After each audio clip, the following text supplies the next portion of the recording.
So question 9 on paper 1 is a logarithms question, first of all. So with part A, it just wants you to work out these simple logs. So log base 2 of 21, we've got to write it in terms of P and Q. Now P and Q are log 2, 3 and log 2, 7. So 21, hopefully you spot quite straightforward, is log 2 of 3 plus log 2 of 7. Because when you're adding logs like that, you'd multiply, and 3 times 7 gives you 21.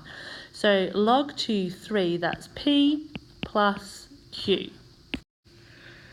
Part 2 of this question is asking for log 2 of 49. Now that is log 2 of 7 squared is 49. So 7 squared, we can bring that 2, the squared, down to the front there, and that just gives me 2q. And then part 3 of the same question is just asking for log 2, 6. Now we think, well, we get log 2, 6 from log 2, 2 plus log 2, 3, because 3 times 2 is 6. We can see that, but log 2, 2 wasn't anything that was given. But then we realise, well, log 2, 2 is simply 1, and it's okay to use 1. So that just becomes 1 plus P. Part B of this question is talking about an arithmetic sequence. Now in an arithmetic sequence, these terms are going to have a common difference. So if we do one term, subtract the term before it, we should get a common difference. It should be equal to each other. So log 2 of x plus 9, subtract log 2 of x should equal, if we did the same thing, log 2 of x plus 45, that's the third term, subtract log 2, the second term, of x plus 9. Okay, so that left-hand side and that right-hand side should be equal to each other. So the left-hand side, when we're subtracting, we get log 2 of x plus 9 on x when we subtract. And that right-hand side, we get log 2 of x plus 45 on x plus 9.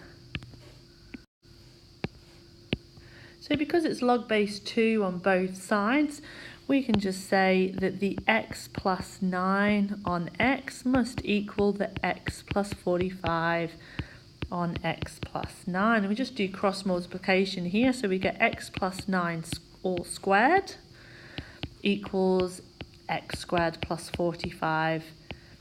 Okay, expanding that left-hand side properly, no rookie mistakes. X squared plus 18x plus 81, okay, is x squared plus 45x. Okay, subtracting x squared from both sides, that's pretty straightforward. Subtract 18x from both sides, so 45 minus 18x, that gives me 27x is equal to 81.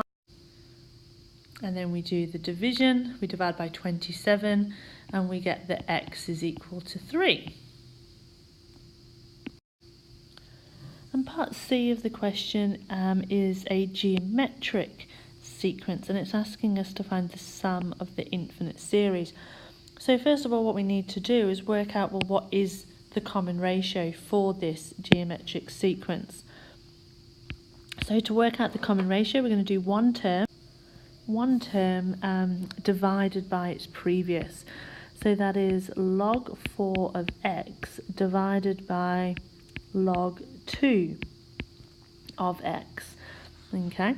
Now, if we just go up here and go, well, log 4 of x can be written as log 2 of x divided by log 2 of 4, which becomes log 2 of x, and log 2 of 4 can be written as log 2 of 2 squared, and put the 2 here.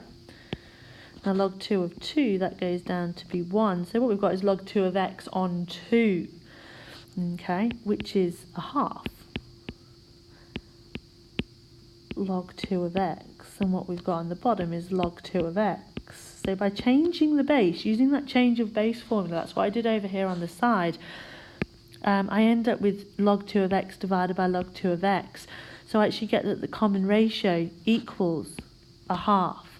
And I can check that again. I can do one term divided by the previous. I can do log 16x divided by log 4 of x. Now we already know that log 4 of x is a half log 2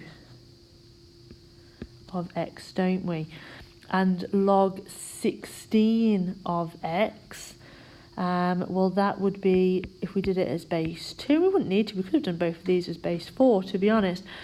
It would be log 2 of x divided by log 2 of 16, okay, which would become log 2 of x, and then this log 2 of 16 would become log 2 of 2 to the power of 4, bring the 4 down, and we'd get a quarter in the same way. So we'd get a quarter divided by a half, which again would give us that common ratio of a half. Once we've got that common ratio, we're just going to work out the infinite sum using the formula, which is the first term over 1 minus the ratio, so a over 1 minus r. The first term was log 2x, and that's 1 minus the common ratio of a half. So that becomes log 2x divided by a half. When you're dividing by a half, you're timesing by 2. So it becomes 2 log 2x.